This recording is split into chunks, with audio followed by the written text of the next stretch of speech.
এশিয়ার ফুটবল অঙ্গনে কিছু খেলোয়াড় আছেন যারা শুধু মাঠেই নয় সম্পদের দিক থেকেও শীর্ষে অবস্থান করছেন। জেনে নিন এশিয়ার শীর্ষ 5 ধনী ফুটবলারের সম্পর্কে। পঞ্চম স্থানে রয়েছে কেইসুকে হুন্ডা। বিশ্বকাপে জাপানকে নেতৃত্ব দেওয়া এই হুন্ডার সম্পদের পরিমাণ প্রায় $20 মিলিয়ন।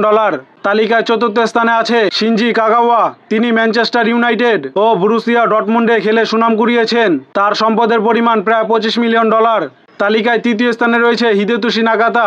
জাপানের এই সাবেক মিডফিল্ডার, যিনি ইতালির ক্লাবগুলোতে খেলে খ্যাতি অর্জন করেন। তার মোট সম্পদ প্রায় $28 মিলিয়ন।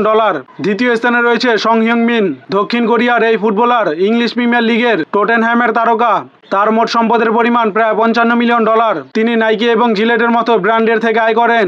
তালিকায় প্রথম স্থানে রয়েছে ফাইক বলকিয়া।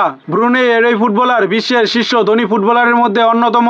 ব্রুনেইয়ের রাজপরিবারের সদস্য হওয়ায় তার মোট সম্পদের পরিমাণ প্রায় $20 বিলিয়ন। তিনি বর্তমানে থাইল্যান্ডের রাচাবুরি ক্লাবের হয়ে খেলেন। এই খেলোয়াড়রা এশিয়ার ফুটবলের গৌরব ও আর্থিক সক্ষমতার প্রতীক হয়ে উঠেছেন।